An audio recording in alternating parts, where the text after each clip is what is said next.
Hey, what's going down, everybody? It's your boy, Mr. Solar Effect, Shiny for the RB Talk Show. Listen, this brother right here, man, I've been following his brother's career since 1992. You know what I'm saying? Not 2002, not 2022. I'm talking about 1992. Now you made me This feel brother old. right here, let me tell you something, though. When I first heard the song, If I Ever Fall in Love, here we are. It's like we had Jodeci, we had High Five, we had, Boys to Men, was killing on the charts. And out of nowhere, towards the end of 1982, here come these brothers right here, man. So, so I got to give you your flowers, man, because, dude, 32 was like, 33 years of the game, man, as far as like mainstream wise, man. And Yeah. hey, dude, my brother, you definitely deserve your flowers, man, for the work you put in and stuff. But I ain't gonna talk too much, man. I just want to say, man, thank you, Garfield, brother, man, for being a soundtrack and part of my life as a kid growing I up. appreciate you, Shy, man. That's dope, man. Time is I look up and all those years later, I'm here and I'm like, dang, where'd all those years go that fast? Yeah, man. Like you You was like know, 2002, not 92, 2022. Like, yeah, don't stop with the years, bro. Stop it. You know what I'm saying? yeah, because people, man, they saying like, they get all biscuit school like, what year when they came out? Saying they gotta drop the years, like, oh yeah. 92 was a magical year, man. Yep. Good stuff. Came out in my birthday month too, October. So it was Oh like that was my wow. birthday gift, for me. We got signed in October and came out. And then, we caught the little Christmas period where the record industry shuts down, and then we sold a bunch of units. And then when the industry kind of opens back up first quarter, lo and behold, we done sold 1 million albums. I'm like, dang, it was on. We hit the ground running, man. It was Oh man, that's awesome, man. To have a birthday, see in the month with the album just dropped with the single, man. I'm like, yo, like it's a great reason to celebrate every year for thinking about that. Yeah, when I think about my birthday, I always remember those moments when the label came and presented me with a cake, and then it had some different technology games and stuff that they thought I might like as a 20-something-year-old. But the thing I love was the fact that we just got signed to a record deal. I couldn't ask for nothing else. And we dropped a single and an album that would become, I guess, a classic, to be honest with you. So it's like, man, that's a hell of a commemoration piece for sure. I'll never forget. Yeah. Because I remember when the single first came out. Here it was. See the Bodyguard soundtrack, man, was was on the Birds, man. Yeah, man. Boys to Men in a row was started slowly wind down. Then Bobby's album, Bobby was coming out. That was hitting hard with Humping Around. Then you had Break the Block, What's the 4 was like everything was all in the mix. And I know back in those days, it was hard to fight to that top spot to go number one. Yep. That was crazy. And look, the crazy thing about it is another little historical tidbit or whatever. Billboard used to base ratings on radio airplay and units sold from the record stores when they used to be record stores. And right in the middle of If I Ever about to overtake Whitney for number one, all of a sudden the format switched and they added video airplay as part of that metric. Wow.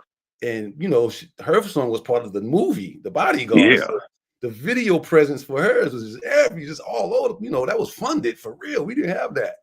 And so right when we was about to be number one, all that got taken into consideration, and we stuck at number two. But we was number two. I think we broke Elvis Presley's record for being the longest number two song at that time. Right behind Bodyguard. But I'm not mad though, because being right behind Whitney, the best whoever female wise, in my opinion, vocally, like that's saying a lot. Some heavy hitters on the top 10 during that time. You're right, man. It was some serious right there. Our homeboys, Boys to Men, all that. Our first talent show and the only talent show that we did, we were singing Boys to Men songs at that talent show. We did It's Our Love as an encore. Like, yo, y'all want to do our song? Yep. So we looked up to those guys for sure. Yeah, because I remember, man, because it was like you, Whitney, it's like your group and Whitney's, was like neck to neck, man, like Shai Whitney. It was like, it was one thing was number 2 on the Billboard, and I think with number 1 like on video sold top 20 Coca-Cola Countdown.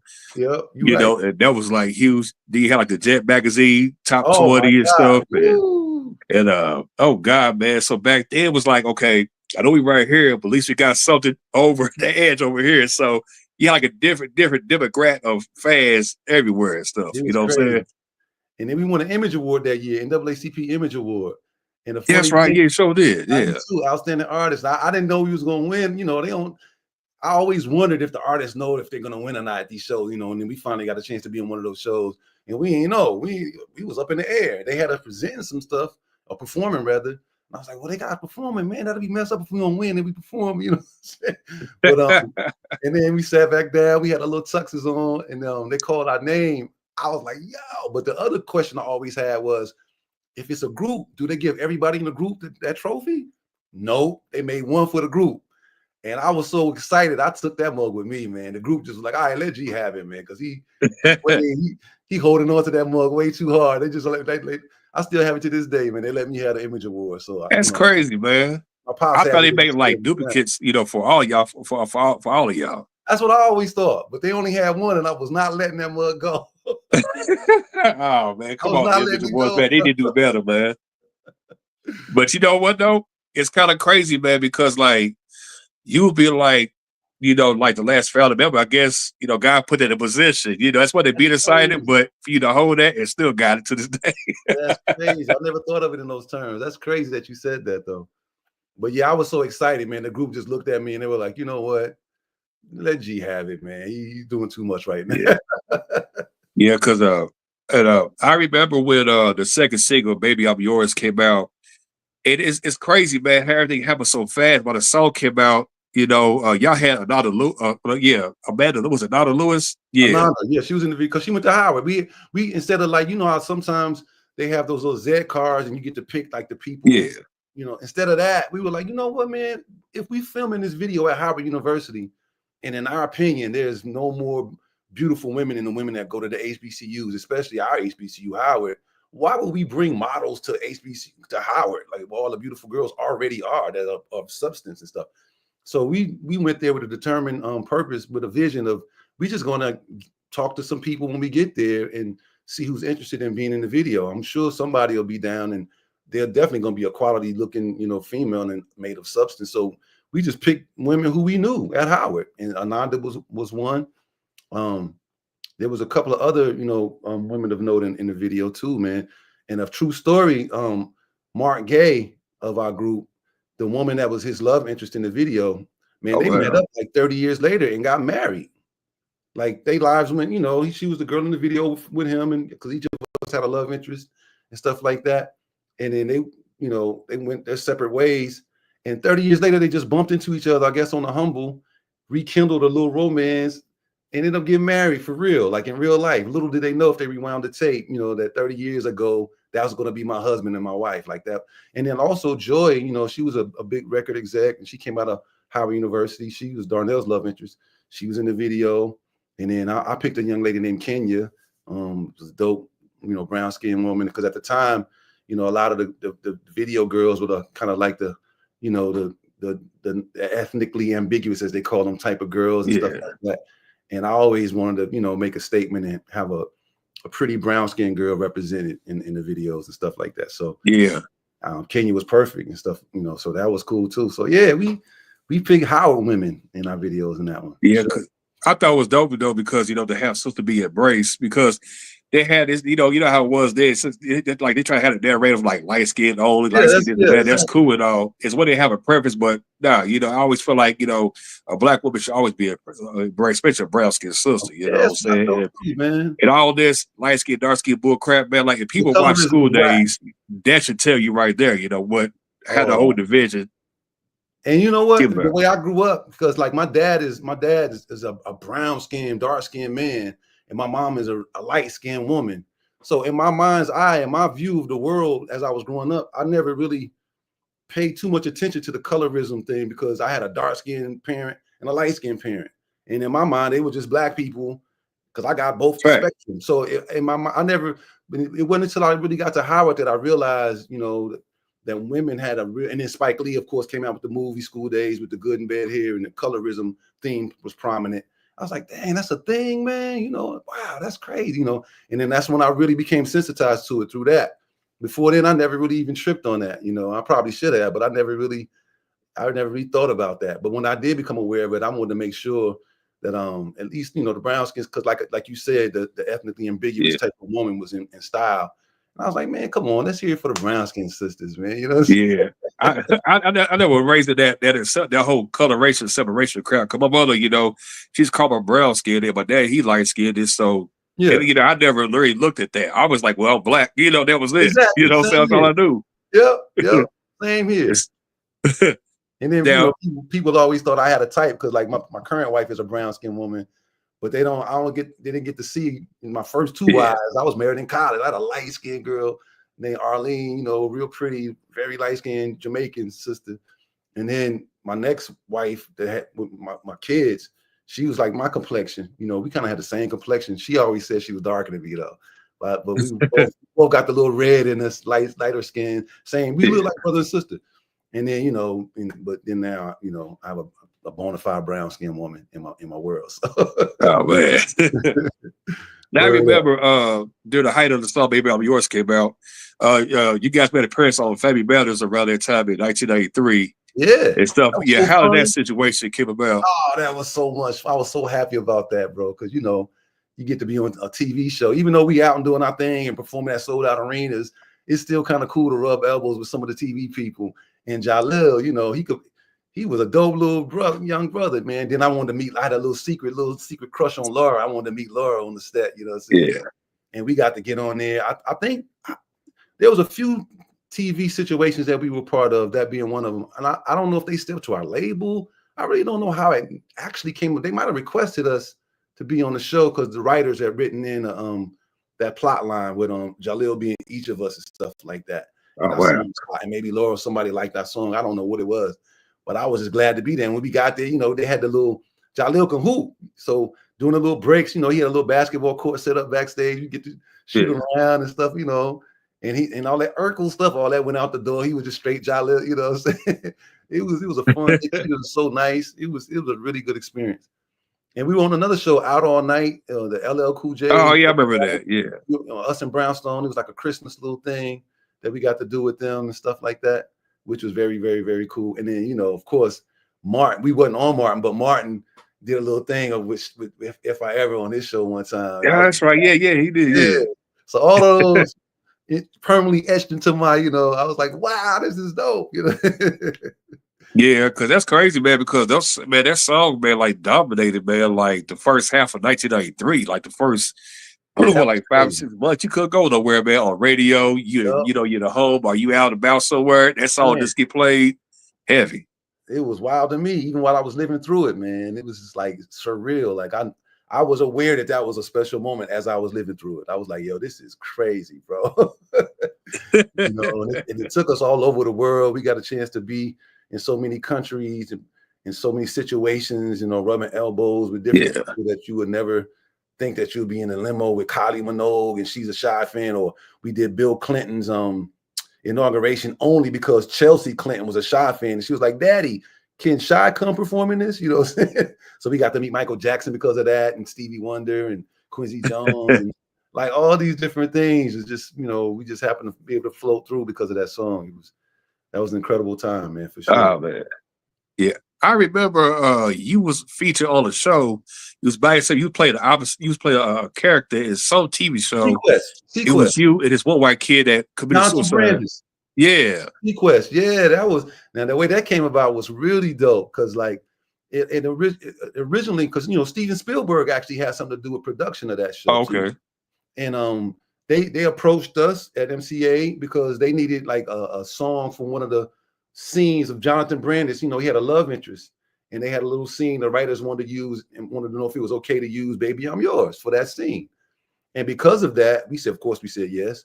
And because of that, they invited us to come to the set to just see the scene being acted out and watch it unfold and see what happens at their show. Because at the time they had the biggest budget per episode. It was like $1 million per episode that they were doing way back then.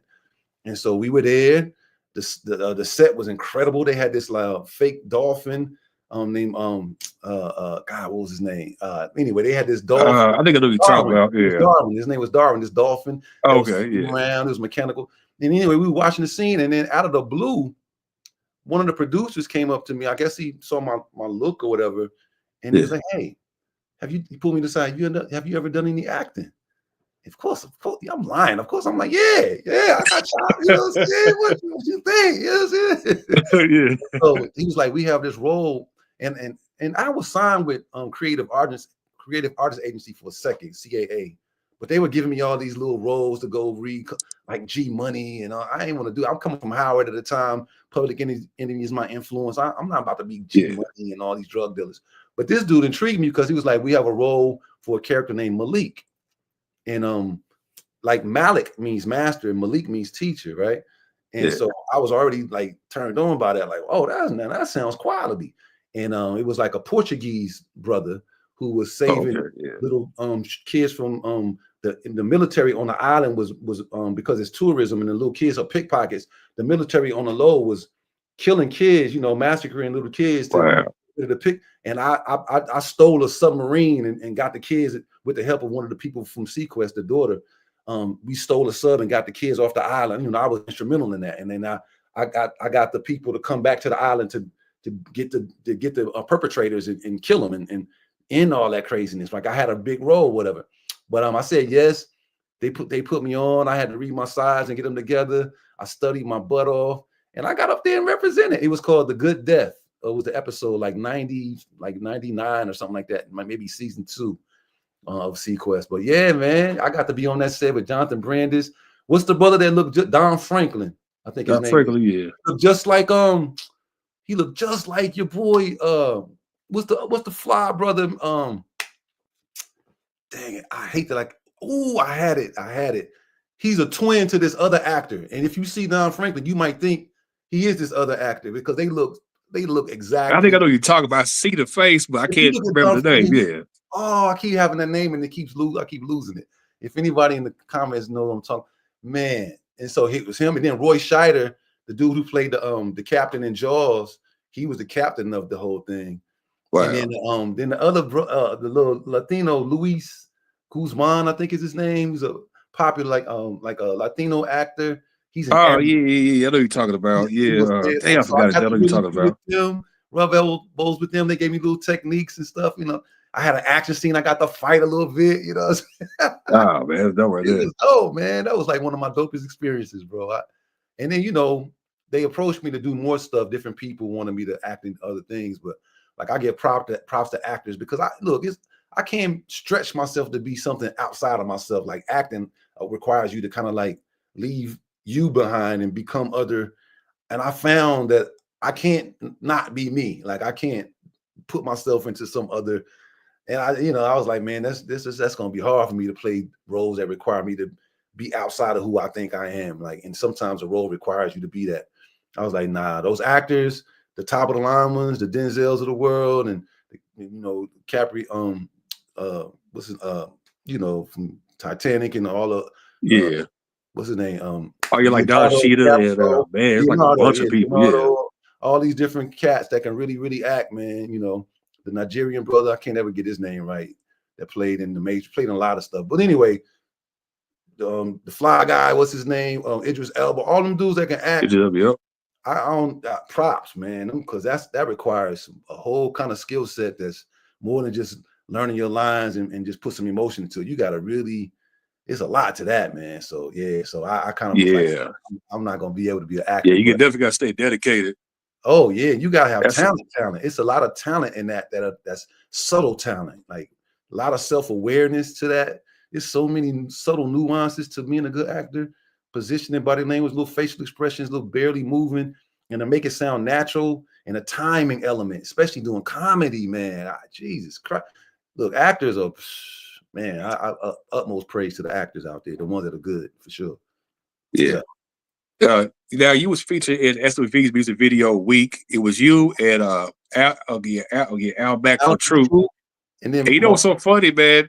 People didn't know that was him in the scene where he had like the towel rope around him. He had like the old school cell phone. We was in the sauna. Alan was there. Also, my man Chris Latimer. I don't know if y'all remember back in the 90s with the African American Alliance College, whatever, the little stitching. They had all the different colleges represented, like sweatshirts and t-shirts. Okay, yeah. He owned that. Chris Latimer. He was in there too, getting a massage with the baseball cap on back, just like Alan. It was a lot of cats in there, like hodgepodge of cats in there. as love interest and stuff like that. But yeah, I was in there with Coco, because at the time that was my girlfriend and stuff like that. And I didn't even ask my label. She was like, "Yo, you want to do a video?" I think I went with her to like a little meeting that she had with the director. My God, wow, God, how am I gonna forget my man's name right now in this moment? Dang on it. The director was a dope brother, real dope. He didn't get his just due to me. I And think it was like Lionel Simmons or something like that. Lionel Martin. Lionel Martin. Yeah, Lionel Martin. There you go. Yeah. Yep. And I was there, and he just happened to ask me, "Hey man, you got any the same thing? You got any acting experience?" Blah, blah, blah. I was like, "Yeah." And so, he said, "You want to Yeah, be he did, man. And I was like down to do it. And I had a feeling that because I love that song. That was one of my favorite songs by SWV. And I knew that was gonna be a classic video, so I was just happy to be a part of it. You know what I mean? Yeah. And to this day, You I look know, at smile like, for you, during that time, you thought to yourself like, dang, man, I see my face, on all these magazines like Word Up magazines, Black Beat, to be in a cover section of Jet, and everything else. What's kind of going through your mind that time as a young man, seeing all that? it's wild because when I was coming up, like New Edition was on that, like LL and people like that, like before we came out, people who I looked at, Run DMC and the Word Up, the Right On, and all those magazines. Yeah. And I'm checking that out to see, and read a little stories, and they ask a little silly question: "What's your favorite color? What kind of girl you like?" Those kind oh yeah, of questions. But still, I'm reading it because I'm interested anyways. Like yeah. And never realizing that one day I was gonna grace those pages and being part of that. We did this iconic cross colors ad one time, and it was, even if we weren't in the issue itself, the cross color ad would be in the issue, and I would be able to flip through it and see me with the group, and I was like, "Yo, this is crazy, man." The whole thing was like, I always likened it unto being like the bonus round of a video game. Like if you play like Mario or something, like it's a time when you get to the bonus round, you get to go where the little coins are up in there, and you get to hit all the little coins and get all the coins. But then at some point, you got to come back down to the real part of the game. That's how the career was to me. In real time, I looked at it like that. Like, yeah, I'm in the bonus round right now. I'm able to get all the coins, pun intended, and do all this stuff. But this is not necessarily real life, but it's fun while I'm here and stuff like that. So yeah, I enjoyed it while it was happening. I probably didn't take advantage of all the things I could have, because I think a representative from a modeling agency, I think Ford or one of those, had approached me one time, and I kind of like turned it down a little bit because I didn't want to, at the time SHAI was getting started, and I didn't want to just stand out too much. I didn't want to be like that with my group, at the time, But that might be one of the things I wish I had to follow through with. Like I could have been one of the model like Tyson. I mean, we had a celebrity basketball game, and I met Tyson Beckford. And we was sitting there, and I was like, dang, he was like, "What's up, you pretty mother?" I was like, "Yo, what up, guy?" Oh man, it was just a trip for me how people saw me in my mind, like dang, I probably could be out there doing this a little bit too, But it was just a cool thing, man. I enjoyed that part of the time being a young man and having that trajectory as part of what my real life allowed me to do. Like I can't take that back. Like I really had that happen to me in life, where I was in a singing group that went all around the world and had platinum records, and it was just like, damn, that was my life. Still performing all the time. We getting ready to go to, overseas, do some shows in Germany. Like we still doing our little thing. It's crazy that I fell into that, and I got Darnell to thank for that, because he's the one who kind of like suggested that I be in a group and stuff like that. So yeah. Your videos stayed in rotation, man. Between If I Ever Fall in Love, Comforter, Baby I'm Yours, like it stayed in repeat on BET, VH1. Back then we had it was a NBC Friday night videos. Friday night joint, all that stuff, man. And and back then with marketing, it was great marketing back then, especially when the album was hot. And back then, if you had a great album, that could last you like 2 or 3 years until you drop the next project and stuff. For sure. And we lucked up and got 3 singles off of there. And because we on the low, like a lot of people don't realize it, but like on the first album, they only wanted to put out 2 singles. But as we were performing in the marketplace, we kept coming back to them, telling the label, like, look, man, I know y'all big on Baby I'm Yours coming out next, this little pop thing, single, because I want to push us in a pop direction. Yeah. But the people are letting us know that Comforter, they loving Comforter. They loving Comforter. And the label basically was trying to tell us to shut up and dribble, basically, like type of thing. Like, let us handle this. And because we was pushing the line so hard, they'd be like, okay, you know what? We're gonna let y'all do this single just so we can tell y'all we told y'all so. And they wanted us, they didn't put really any money into marketing or promoting it, but the people loved it so much. It was one of those phenomenon where the people kind of catapulted that thing to the top 10. And back in the day, before the consulting agencies and firms, it was people driven, like the phone calls and stuff, calling into the record, to the radio stations. And they pushed Comforter, and they put a video out. The same guy who did If I Ever also did Comforter, Ian. And, Okay. This guy named Ian. And we barely paid hardly any money for our videos, the first two at least. But it's cool because we didn't have that much to recoup later on, so that was cool. But put Comforter out, and Comforter climbed up those charts. And I swear, y'all, there was hardly any money being put out to market Comforter. It was just people would just actually happen to have a real love for that song, and video was just enough to put it over the top. And so it became successful. Wow. So now they putting Baby I'm Yours out. They actually had to pay money and get that going and put money in people's hands to really get Baby I'm Yours to crack the top 10. Well, they didn't have to do that for Comforter. So we were able to get 3 singles off that first album instead of 2, based on us with our little hubris, saying, hey, we know that Comforter will outdo blah, blah, blah. And they wanted to be able to tell us they told us so, but it was a success. So we got 3 for 2. Yeah, because I remember when that video came out, it knocked, oh God, I can't remember what the song was. It was like a VH1, like I think like a top 30 countdown, something like that. And I think they knocked down. No, you know what? It wasn't We Who's the Bodyguard. It was that's what Boy Smith put out, Let It Snow Out. Oh yeah, that and your video kept them from trying to go number 1. So it just stayed there for like, I think for like, what was it? If I'm correct, maybe like 4 or 5 weeks in that spot. Wow, that's crazy. I didn't realize that. My recollection, you on it, man. Like, I just know that I love Let It Snow, and every Christmas when Christmas roll around, I'm trying to hear Let It Snow. Yeah.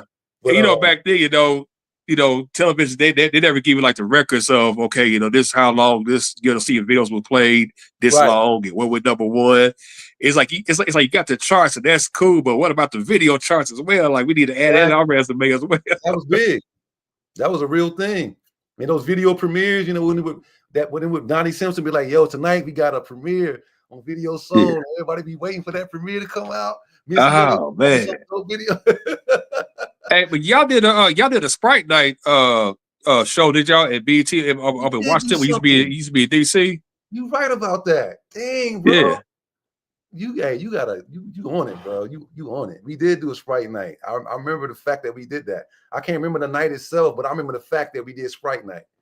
Yep. Yeah, because that was huge, man. Because like that was like, it was like back then, like you had to go to those concerts, man. Like BT, like that's where it's at. You watch it on TV, like, yo, man, like who's gonna be on there? Like, yo, man, look so and so, and you know what I'm saying? It was lit. So big shouts to BT at that time, man. Made that happen. They had vision before Viacom got to it. They had vision. You know what I mean? Yeah, man. I miss them days, man, and stuff. In 1984, you guys did the soundtrack for Eddie Murphy's third installment, Beverly Hills Cop 3, The Place Where You Belong. So coming from, the first project, then 2 years later to like this, to this song right here, what was your mindset 94 around that time? Well, we knew we were on the verge of doing a new album. We were kind of in between, and Beverly Hills Cop 3, we got a chance to kind of like be able to do a song for that. And little do people know that a co-writer of that song is Trey Lorenz. He did some stuff early on with Mariah Carey. Trey Lorenz was a dope artist on his own. People have to go search the annals, but he was a dope artist, and he co-wrote that song. And it's funny because the label, like, people didn't like that song. A lot of people didn't really. They were kind of, because it was a more bluesy kind of sound than just If I Ever. It wasn't as poppy, but it was more bluesy, but it was dope to us.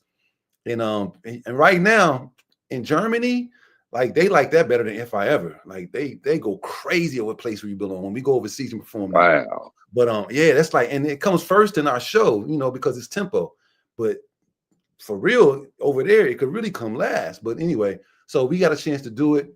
And it was a joint venture between, I think Sony was pushing a movie, and of course MCA was our label, Gasoline Alley, and they had like this joint venture for that particular project that they were putting, you know, some funds was coming from Sony and some from our label to push that song, since it was a part of the soundtrack. Beverly Hills Cop 3. It was a lead-off song on the soundtrack, and it was a song that I think throughout the little movie you hear little pieces of it. Anyway, it was a cool little thing. But the movie started to tank, and I was like, dang, man, out of all these dope movies Eddie Murphy does, the one that we finally get attached to was lukewarm. Yeah, I hated that, man. I was like, come on. So what happened was Sony pulled their money from it. And if Sony pulled their money from it, MCA was like, well, look, we're going to pull our money too then. And I was like, yo, we just had a bullet about to crack the top 10 with that song, because people caught on. People started really digging that tune. And a lot of people in the Black community always would let us know that, you know, how much they loved it. And I was like, damn, this is kind of a little low-key, kind of cult classic brewing right here with that song. But to this day, that's my favorite song to perform on stage. I love that song. I like that song right there, man. Because I felt like it showed like maturity and growth, where y'all was there from previous before. Y'all in a different direction. Because I remember it premiered on BET, and I said, yo, that was man, like the back end again. Rashad, that was our best video, because we got the dude that was doing all of En Vogue's videos before. He was a photographer by nature who, I can't think of his name. He was a real big time photographer that jumped into the video business. He did that video, and we finally got a kind of a nice size budget, relatively speaking, to do that video. That was our best video because it was attached to the movie. They couldn't just put some cheap video up because the movie was it Herb Ritz or something like that? Nah, he was I cannot remember this guy's name. He was a white guy, little, you know, short white guy. And he was real. His aesthetic was, everything was real polished. Oh, okay. I think I know you're talking. I can't remember his name, man. All of En Vogue's videos look extraordinary. They already looked extraordinary, but he added that little to their videos and stuff, and we used them. And his editing was dope and stuff. We probably got on his nerves because we kept popping up during the editing sessions. I know he was like, man, we y'all little knuckleheads, get out of my way, let me do this video. But that was probably our prettiest and most polished video, you know, that we got a chance to do. And at the time we had Frank Gatson working with us, and he kind of helped steer that thing along and on our behalf, talk to him. And it was a group effort. And then we had a whole bunch of dancers and Danielle and different people who were popping back in that time. It was a dope video, man. It was a really cool video. I really enjoyed that video. Making it, me and Darnell, we got to pop a little bit in there, do some hip hop type of yeah. She actually was choreographing some of that stuff at first for us, like on us. She tried to work with us a little bit, you know what I mean? And so yeah, it was a dope video all the way around, man. That was one of my favorites. That's one of my favorite SHAI songs for sure. Yeah, because you could tell videos was changing around that time, because you know how it was New Jack Sweet, and it was colorful, wearing bright color suits and yep. You know, everything else, hoodies and everything else. Then like 94 was like a shift change. Everything started looking more laid back. The sequence, you know, it's like music was trying to figure out what direction to go in around that time and stuff, you know, 94 and like 95. How did you get the album title called it Blackface? Who came with that? Like the title of that album? Well, I actually came up with that title, man. That's crazy. Oh, you did? Because what it was we had caught so much flack because our label was trying to push us pop. And they wouldn't let us go do black radio shows. We would go to a city and they'll just let us go to the white radio stations, and they wasn't letting us go to the black radio stations. And the black radio personalities started holding it against us because we from Howard, and they thought we were making these decisions. But we were just some artists that got signed to a label, and we were just following what they was telling us to do. But when we caught wind that it was adversely affecting us, we were like, oh, hell no, man. We Howard students, and little do they know, we pro-black type of people. So we rectified that situation quickly, and to put more stank on it as we were conceptualizing our second album. You know what I mean? We they used to make fun of black people by dressing in blackface in Hollywood, Al Jolson and those types of people. Yeah. And so what I wanted to do, and I knew that the higher ups on our record label were those same type of, coming from that same, that same lineage of people, the same thought of people that hadn't changed, who were putting that kind of imagery out. They were just contemporary. So in a little slick way, I wanted to stick it to them by titling our album Blackface, to let them know that we understood what the commodification of blackness was actually supposed to be and how it had been historically, because we did come from Howard. We wanted to make that statement, but at the same time, twist what that image meant. Inside everybody's face is a black face, giving props to the fact that blacks are the original on the planet, and that kind of thing. And also letting it be known that it shouldn't be threatening to put our blackness up front and stuff like that. So, I called it blackface, and that was my rationale behind it. It was kind of like a two-pronged thing, bifurcated kind of piece where I'm, the dichotomy of poking fun at the Jewish legacy of trying to make fun of blackness, and at the same time celebrating blackness in the blackface, all in one piece. And originally our album cover was supposed to be a pharaoh down in the cave with a torch lighting up the hieroglyphic the hieroglyphs on the wall, but it was on the wall, it was a hieroglyphic face where the rocks were peeling off, and underneath the rock was our actual flesh. And then they said that was too strong. So they wouldn't let us do that. And then I was like, all right. So then we try to get a composite face of everybody in the group, like a eye from me, an eye from Darnell, a side of the nose from Mark, maybe this side of the nose from Carl, part of the lip from, like a composite face of us with the pharaonic headgear on with the torch, because those three guys are Alpha Phi Alpha members. And Shai is an Egyptian theme that means destiny from the Egyptian book of Coming Forth by Day. So we wanted to play more up on those themes. And the label didn't want us to do that. That was too strong. The artist Vartan had gotten all the way through drawing it. It was an incredible image. And they was like, nah, y'all can't come out with that image. So what it ended up being was just kind of a composite, but way commercial. It was still cool for people who didn't know what the original was supposed to be, but it was nothing like what we intended for it to be, to match the concept of the album. So that's where blackface came from. It was to kind of like to mock the people who wanted to mock us historically as a legacy piece, but also to celebrate blackness and foreground and black faces, and to co-opt it on our own and reverse that stigma that was attached to blackface. Yeah, so yeah, that's what that was, and that was my brainchild.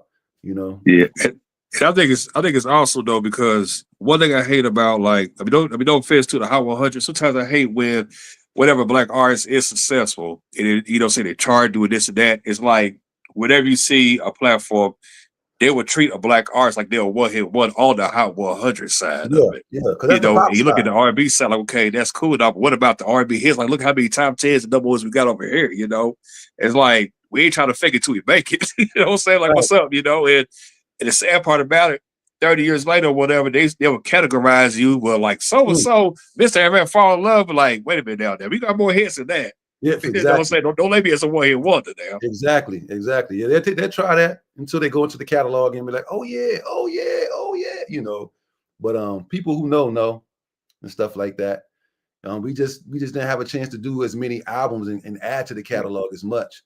But even in the short body of work that we did do, we were definitely more than a one-hit wonder, and I'm thankful for that. You know what I mean? And we wrote our own music and wrote our own songs. It was all the production was us. It was in-house.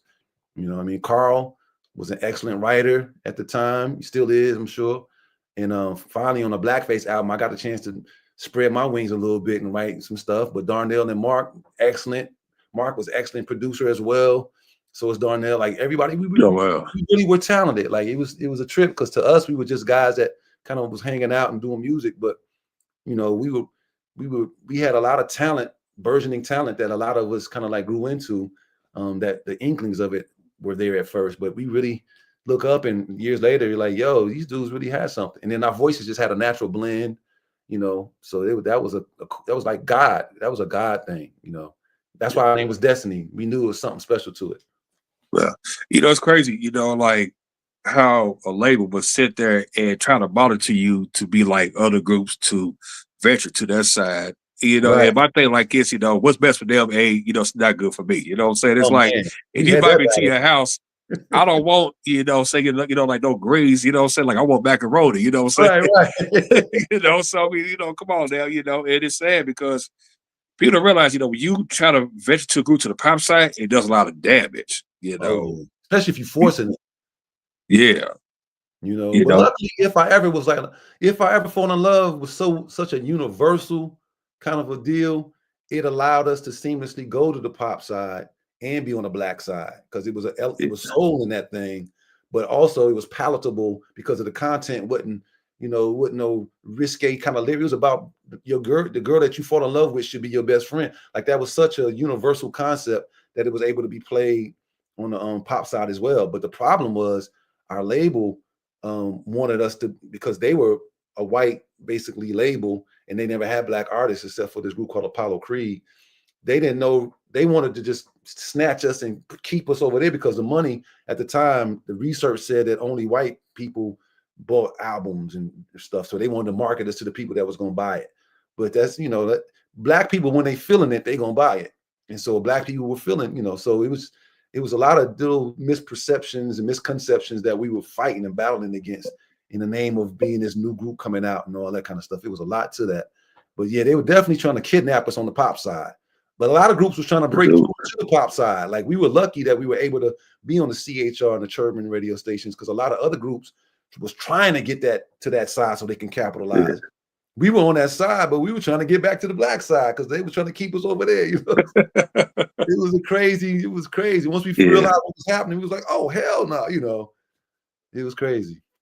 Because it seemed like, with Gasoline Alley / MCX, like they try to dumb down when y'all was trying to hear, people realize, if you sign an artist, let an artist grow and evolve. It was like, if you keep making the same type of record, there's no growth in that. Exactly. Because some people are like, all right, bro, like, look, dude, like we don't hear it like 4 albums ago. Like we need something different from you and stuff, because you don't want to feel like a puppet. And it's crazy how that plays out like that.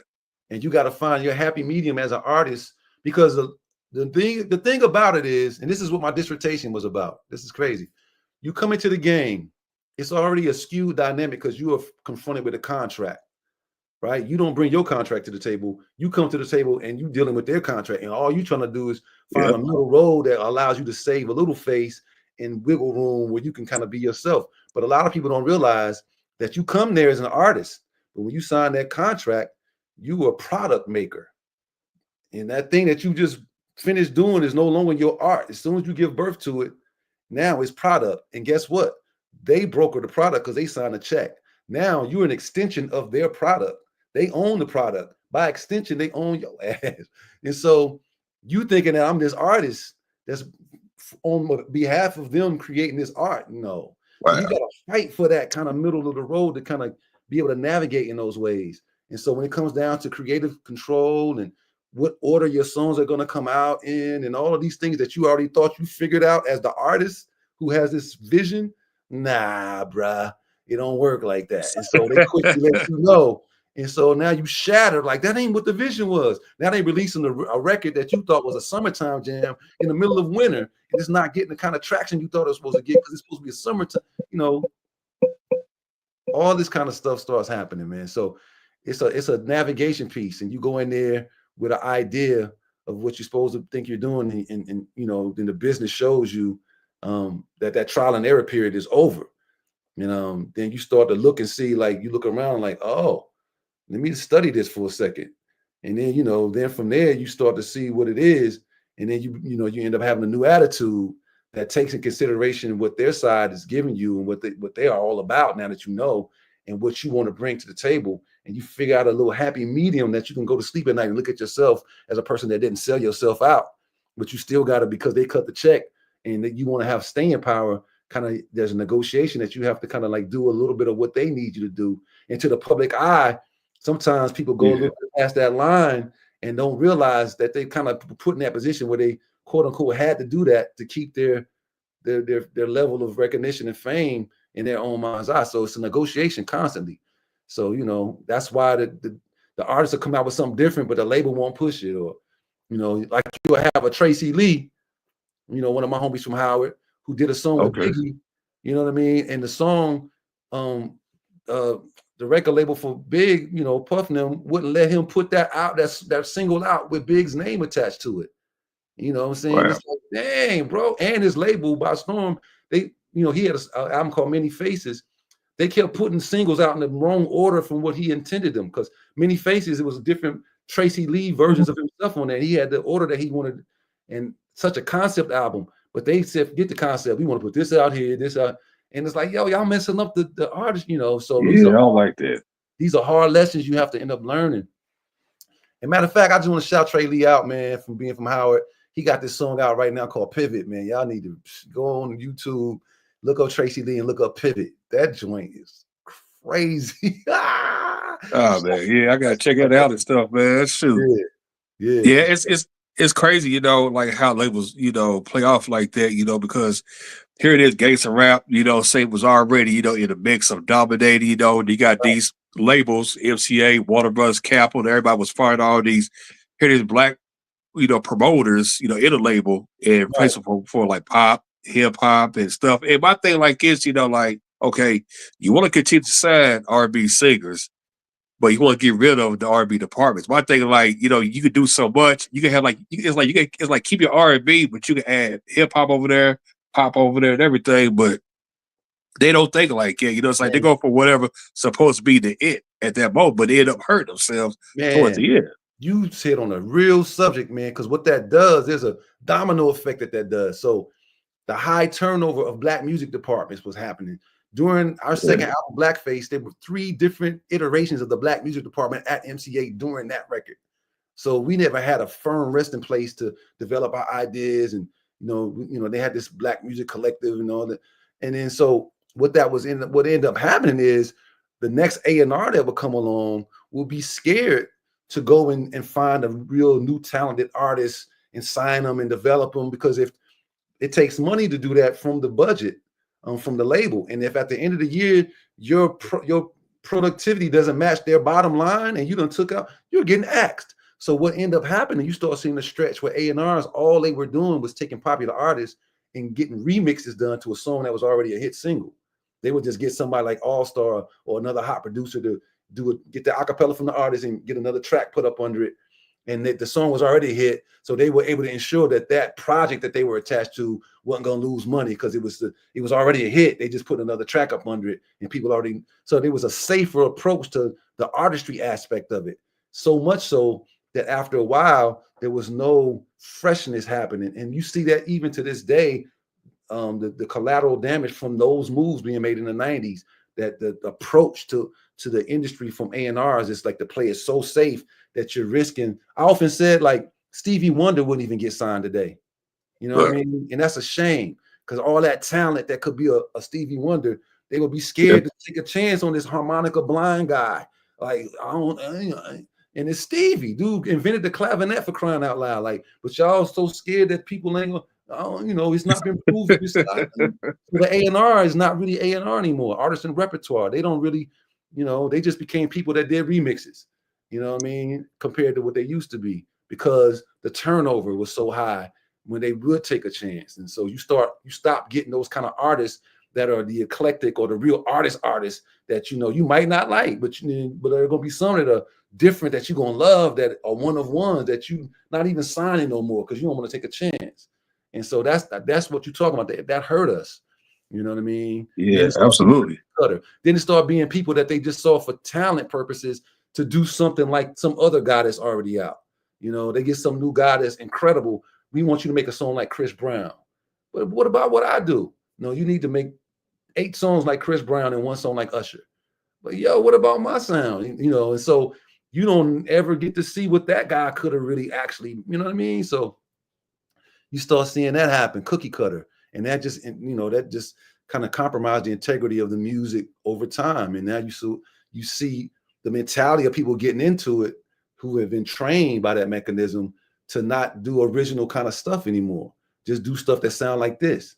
And then you get the phenomenon of music being taken out of schools, music programs, and then you start seeing computers and all the different music program software, and then any Joe Schmo without any music training can like make songs. If he can come up with a catchy enough hook, he might not have any training, so the musicality is decreased. But it's a catchy hook or jingle, and now people are selling for that as the hit. And those hits don't have staying power. You hear Eric Sermon talking about it all the time, that all hits aren't created equal. Like some people are making hits for the now, but people gonna forget about that hit in 2 years because it wasn't a hit that stayed with you, that stuck in your soul. It was just a catchy tune for now that sold 1 million copies. So that dynamic is happening, man. We dealing with that as we speak. So that's crazy that you mentioned that. Yeah, man, shoot.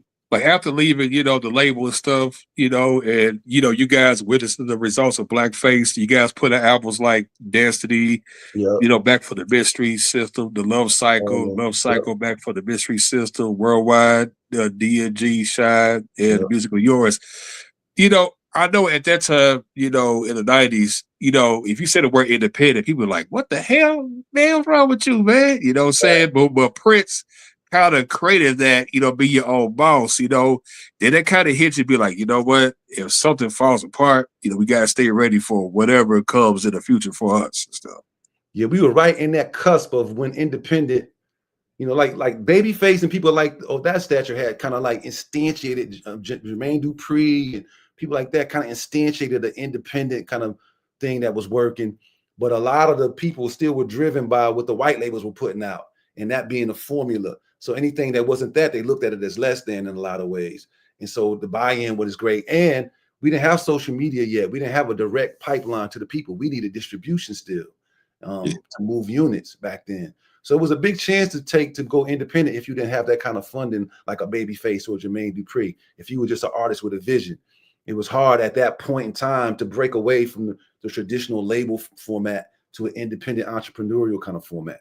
But now you wouldn't have it any other way but an independent format. And people like Chance the Rapper, who owns his own masters, and you know, people like 21 Savage, who labels actually pay him to lease out his material for a certain amount of time, and he gets it back. Like he own like some dope deals out right now that we wish we could have had, but we kind of like were in the beginning stages of what that was going to be. We were kind of like a little too early in that regard to have our product being really believed in and having budgets and stuff like that as independent artists. But we knew that independent artistry was the way to go, and I still, you know, I would never take that back. Like that move, even though we know it didn't live up to the success of the first albums that were when they were on labels. Our independent foray wasn't that successful monetarily speaking or chart wise. The ability to kind of do it on our own and even fail or succeed on our own terms was invaluable. And for the integrity of what we were as artists, to not have somebody micromanaging over our shoulders, and that's to do what we felt like we wanted to do. You know, I would never go back on that. You know what I mean? And so that's just all about, if you're a true artist, you're going to be an artist regardless, you know, even if you're not getting paid for it, you know, to express yourself. Like, as a matter of fact, I'm doing some material now that I'm about to put out soon. And I'm still not all the way, you know, adept in terms of how to market and promote music in this day and age without label. But I know I'm about to put some stuff out. You know what I mean? I think I'm going to put it on YouTube and let people, you know, and see what the streaming stuff does. And, you know, but I'm going to put some stuff out. You know what I mean? Because that's what I am. I'm an artist. You know what I mean? But the youth now, what they've mastered is the marketing part. They born with a phone in their hand, with an iPhone, and they're able to understand the marketability through the social media and how to reach people and how to create a mass following, at least enough for their liking.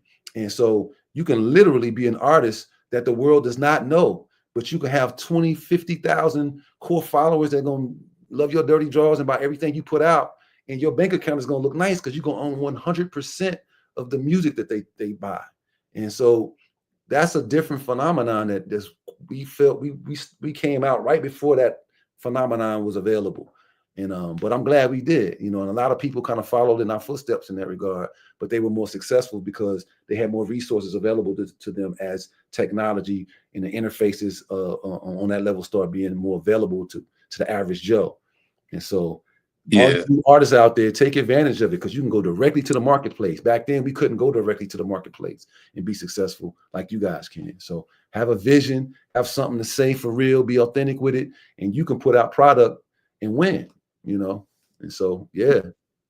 Absolutely, yeah, because, you know, especially you see artists get discovered from TikTok or Instagram, and they posting random songs or doing covers and stuff. They get like overnight famous just like that, man. You know, it's incumbent to see that. Straight to the people. You know what I mean? From here in your studio right to the public. Skip the middleman. You know what I mean? Yeah. That's a beautiful thing. That's a beautiful thing. Now, don't get it twisted. Like, since we wrote all of our own songs and we still do a lot of shows, we still are one of the lucky groups that we get publishing. We get residual income because we created our songs. So that was one thing that God blessed us with. And so I'm lucky to be able to collect royalties still. And I'm lucky to still be able to go out and perform, and people want to see us, and we still are booked for shows all throughout the year, stuff like that. So I'm able to make that happen. And Yeah, absolutely. It's good. that feeds me, you know what I mean? That allows me to live in the crib and not have too many worries and stuff like that. So that's a beautiful thing. But I urge the youth and the people out there that are new artists that want to make music, y'all can go straight to the marketplace from home. Y'all don't need a distribution thing. Y'all can go straight there. That's something incredible to me, Yeah, stuff. Yeah, shoot.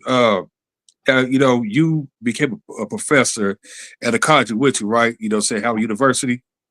Well, I went to Howard, but I ended up going back to school. First, I went to Cal State Northridge and finished my undergraduate degree. And then I was in this crew called the Hip Hop Think Tank, where we were researchers doing research papers on the hip hop landscape, from misogyny to all the things that affected different aspects of the hip hop landscape, to capitalism, to the 50 Cent phenomenon, about being authentic, on keeping it real, what that actually, like all these different things we wrote research papers about. And then we were allowed to present these research papers in a university format at Georgia State.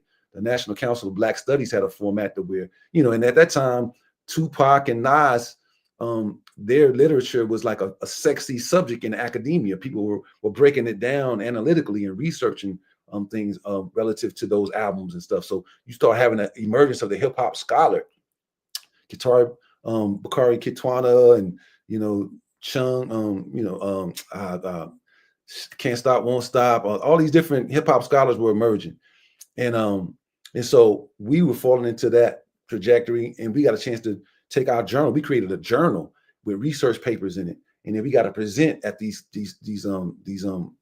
big academic conferences. And we were the young energy in the room as burgeoning scholars, and our stuff was thorough. Dr. Karen Stanford at Cal State Northridge made sure that we were on point in terms of our research and our methodologies, and we were killing them. And through that, I got seen. They were like, "Yeah, SHAI is cool and all that, but yo, I like what you're saying as a scholar. Would you like to be a part of our master's program here at Georgia State, African American Studies?" You know what I'm saying? So I was like, dope. And they were like, "Look, when you're ready, let us know." So it was about a couple of years later, I made a phone call. I was like, "Look, man, I'm trying to, because I was teaching in Lawndale in high school, California history, after I graduated from Northridge. And so I made that call. I was like, "Look, I want to elevate my status. I want to level up a little bit, jump into that master's program." And so they accepted me. I went there, and I did a master's thesis on what is African-centered education. I won the Asa Hilliard Award for one of the best dissertations in my cohort and stuff. I had a 4.03 grade point average and that kind of thing. And so I was a scholar. And so then from there, I got accepted to the PhD program in the College of Education at Georgia State. And I did my dissertation on how Black males navigate spaces where power, that's awesome. Where power is distributed inequitably. And I interviewed like D. Derek Angeletti, Tracy Lee, and I killed from the group Jurassic 5 along with 3 students, because I'm looking at how Black males navigate the classroom situation as a space of inequitable power distribution, and how Black males navigate the recording industry, where there's a skewed power dynamic with a contract being presented to you by a power broker, and you got to navigate through that. So that was my thing. And then I ended up with a 4.03 grade point average there. I won the Arts and Sciences award for my dissertation, and when I put it out, and I did my thing there as well. And then I as a requirement while you're in grad school, you teach. That's one of the things that you do as a master's degree student and a doctoral student. You teach certain classes. But what I really did, I worked in the Alonzo A. Krim Center at Georgia State as a graduate research assistant, and I developed programs. First, I was the instructor for Beyond the Bricks that I didn't develop program, where it was dealing with critical and digital literacies. But then I created my own program called I See Me. I Create My Experience. And I was dealing with the early college students from Georgia State that was coming from Carver and Booker T. Washington high schools. And a couple of the males, about 6 or 7 males would be in my program. And we would deal with creating, adding to the landscape of their reality. We would look at the systems around them in terms of, is this a asset, or is this something that's holding us back? and they would have to actually agree to assess that. Like they will do a walk through a square mile radius of a neighborhood, and they might see a black restaurant there as an asset, but then somebody else might raise a question, well, what kind of food do they serve? So is it an asset? And then they would have to negotiate that, and then they could put a soundtrack to it and different things like that. They could use their other skills, and we were looking at critical literacy and digital literacy, filming it, but then looking at looking at the media. How do you decode? And it was these types of programs giving them critical awareness as they gain their navigation, their matriculation through school and through life. And I was a part of that. And I'm still lifelong friends with most of them now. Like my man Deshaun Fleming that came through the program. It's a incredible MC out there named Phase One that's making noise on YouTube. He's challenging people on what's going on. He's very much so a product of Dr. York, Malachi Z. York. And he's a very forthright individual with rhyme skills incredibly, but his mind is way somewhere up there. He's a leader. When he came through, I had another program called Raw Inc., Rap Academy Incorporated. And the same thing, we dealt with critical and digital literacies, and we talked about life, develop strategies and how to look at certain situations, how to write about it, how to talk about it, how to think abstractly. What does envy smell like? And you would have to write a rhyme based on that concept, something that's totally out of the mode of how you would, counterintuitive, but write about it, stretch your mind, And so we would to help them express themselves in a more cogent way in places and spaces that might not be familiar as they grow older, is what my point was. And so, I was doing that as with my doctoral degree. And then later, like in A-Leaf, I live in Houston, there was a teacher shortage a couple of years ago in high schools, though, because I like to deal with the populations that are urban, the kids that are so-called throwaway kids and males. And so I went to high school. My guy was a principal at a alternative school, kids that are about to go to juvie and stuff. And I jumped back in the high school scene and taught. I was teaching English lit, but it didn't matter what I was teaching. It was more about the connection I was making with these young men and women around issues of their value and showing them a reflection of who they are on a higher level and making them believe. And a lot of them are brilliant anyways. They just happen to be bored in school because the education system is failing them, and they can see through it. And so they wind up in these alternative schools, not because they terrible kids or dummies. They really extra smart, very savvy kids, and they just don't see themselves in the educational system. But then a cat like me comes along. I got my platinum plaque in the classroom, and I also got my my PhD. My PhD up there. Oh, wow, man, that's huge. My PhD on the whiteboard Wow. on that side, and my platinum plaque on that side. And they get to see me in there talking to them. And they're like, Mr. Bright, man, my mama love your videos and your songs. What you doing in here teaching us? Like, why you here? And I'm like, because I want to be here. I love y'all. Yeah. This is what I'm about. Educated, man. Educated. You don't say like to do history. You don't say like to do era. And so that kind of opens their eyes a little bit. And, and a lot of teachers get it twisted thinking that you got to be a master of your content area. And that's what teaching is. That's like in 7th place, man.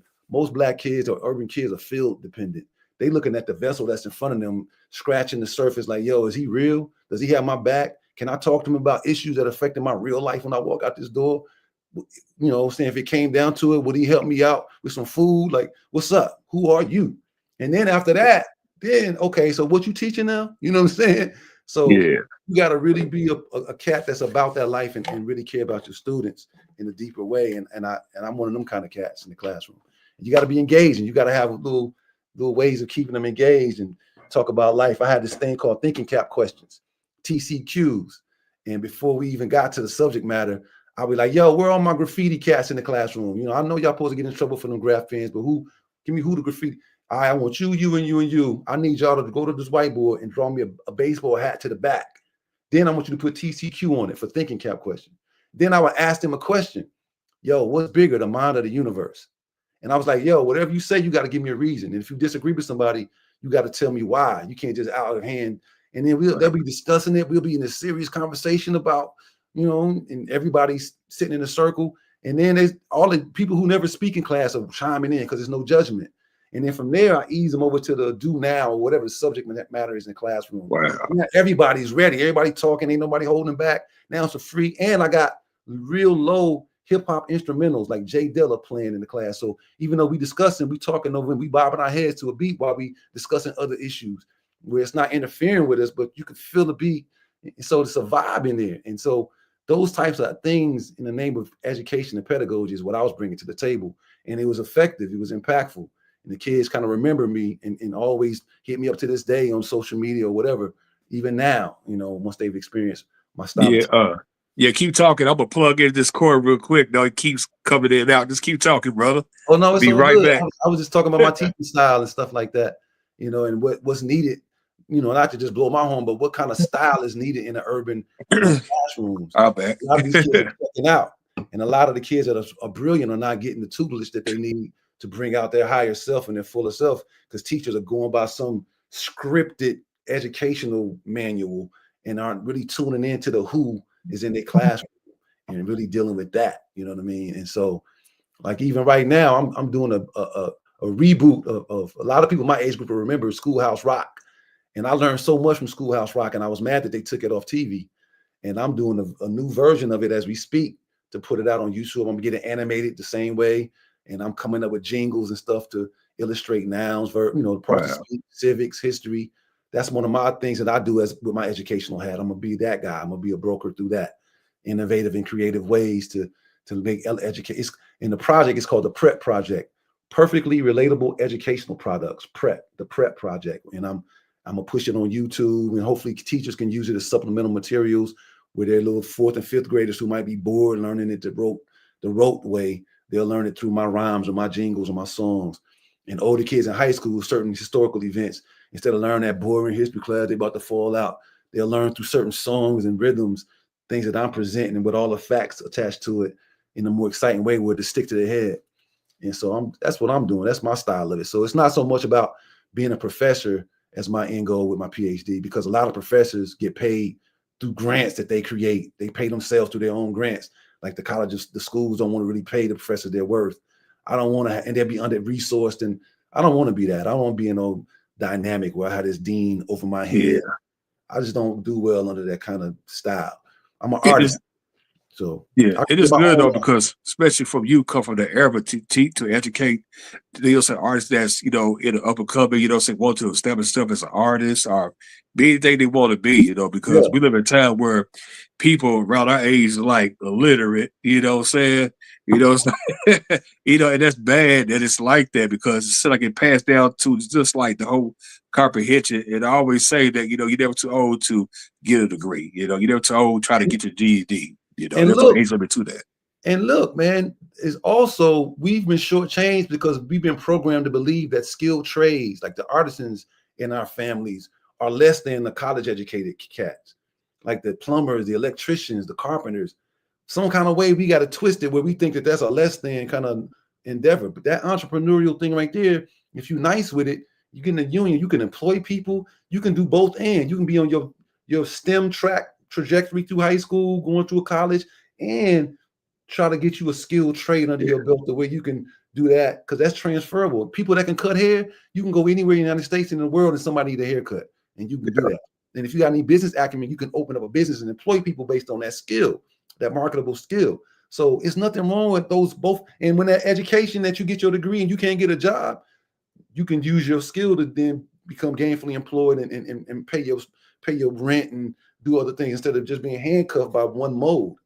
I think we need to have our babies multimodal and being able to not only do that trajectory with the college track, STEAM, but also get a mentor that's a skilled trade person that can show you a trade, that can show you some electricianship or some plumbing or some, carpentry or whatever, or some tech stuff or whatever the case may be. And you're ambidextrous mentally where you can fall back on both of those.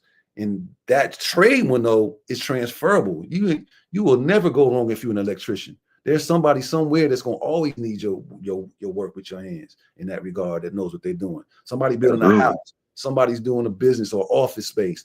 And then not only that, but you get to be in the community with that work, because it's private businesses that are using you, as people in their homes, and you get to really see the pulse of your people. And you get to really understand how we tick with that. And so there needs to be a healthy connect between the youth, because Uncle such and such is all, you always got that in your family, somebody that got a trade like that. But people don't look at them like big like they should. You know what I mean? And so if they started being a healthy respect that's being fostered on purpose, that'll close the generational gaps too that we have in a lot of our family situations. People have a more healthy respect for Uncle Jim, who know how to fix everything. You know, they'll want to do that too, and be that dude that's killing it on the SAT. Like, we got a Booker T. Washington, W.B. Du Bois. Instead of having them being versus each other in our historical narratives, we need to show how those two were two sides of a coin and merge that. That's what the problem is. You know, the talented 10 Yeah, versus absolutely. roll up your sleeves and work. We need both of that for sure. And not just Yeah. a contingent that does that and the contingent that's just college. No, we need everybody to have both of those. We got it twisted. You know what I'm saying? Yeah. So, You know, for you been in this business for so long, when you do reflect on your career, you know, what does the SHAI legacy means to you? oh man, I love that question, man. The SHAI legacy, man, it's a nod to, you know, the spirit of dreaming, you know, literally having a dream and all this naivety come to fruition. We thought just because we had a dope song, we were supposed to get a record deal. And damn it, it happened. But when we look back on it, like, wow, all the obstacles that could have been in our way, because it just don't work like that, but it happened for us. Yeah. Our legacy is like we were dreamers and it came to fruition. But we are also college educated people who has something else of substance to offer the world within that clothing of singing groupness. Like, I'm a guy that's a PhD, that's able to relate in the academic circles. We went to Howard with the legacy that Howard holds and all HBCUs, but we came out of there as a group that wrote our own songs and produced a couple of classic hits for people's enjoyment. And it's timeless pieces because it wasn't talking about temporary faddish kind of subjects. We were talking about quality things. So the legacy of quality is part of our legacy. The legacy of indomitable spirit and will to make it, to overcome odds, to be pushed down and come back again, to still maintain and navigate an industry that's a dog eat dog, terrible mindset kind of industry, and still be a beacon within it of somebody who can do something. Somebody who went platinum in the industry, that really doesn't care about his artists, you know, but still here speaking before you today at 55 years old. Somebody that's not strung out on drugs or whatever. I'm drinking my little wine, of course, you know, cheers. But somebody, Absolutely. a group of people who made it in spite of, you know, and that had something really to offer the world of music, that made an indelible imprint on certain people's lives in terms of being their soundtracks to their beginnings of relationships and what have you, and to being the soundtrack to the good old days that they can remember, being one of the songs that pop into their mind that establish a good feeling, you know, positivity. You know, like when you think of SHAI, you think of good music, you think of songs that made you feel good, or the songs that might have gotten you through a tight spot, or being able to say something that you might not have been able to say to a woman. And you just put that on and just sit while you drive the car and look at the sunset. Like, you know, we were that to people, soundtrack to people's lives and their coming of age moments, just like a Stevie Wonder and a Donny Hathaway and a Marvin Gaye was for me, you know. And so, you know, a legacy of Black excellence, because like I said, we are college graduates and, you know, those kinds of things, but we also platinum artists at the same time who were grounded, you know, who didn't forget that they're just people at the end of the day. You know what I'm saying? So there's a lot of just positivity and good stuff, but at the end of the day, we did some good music. We were good brothers, and we were substantive people. And that's a hell of a legacy to leave. Yeah. You know, I want to give your dad a shout out because Yeah, he Pops, my left, you know, dad, he yo, I got the feel great seeing comment you. That's my guy. on one of my interviews I did, and I think it was with Jay Brown. It was somebody and stuff. Big shout out to Jay Brown up in Detroit. And I said, yeah, I ain't got a problem doing that. You know what I'm saying? So I thought to myself, like, he must have saw one of my interviews in the past and stuff, Yeah, you he know, for watches you, him to do man. that. He watches your show. He likes your show. And he was like, he suggested that y'all get in touch with me, you know. And my dad and I have the same name, except he's senior and I'm junior. But Yeah, and okay. he's probably my biggest fan. I love him to death. And I'm just happy to Yeah, still I have a appreciate dad that's that. around, you know, looking out for me still, you know. 82 years old. He still look out for me, Yeah. you know. Yeah, I love before we get off here, just want a big shout out to Miss V for, you know, making the it. Yes. connection happen, you know. Thank you, Miss Big V. shout out to V's Ventures. Make sure you follow her on Instagram and stuff. So before we wrap it up, what you got going next? Like I said, I'm doing that prep project, you know, getting all that stuff together for that new version of Schoolhouse Rock. I did write a book called Lotus 3013. It's a nonfiction piece. I mean, it's a fiction piece history. In the future, in 2013, hip hop is believed to be a white invention, and there's all these ancillary aspects around that. Just check it out. Go to GarfieldBrightofSHAI.com and you can get the ebook and the audio book for $25. I'm also doing a solo project musically, and I've amassed so many songs. It's finally time to start putting some of this stuff out.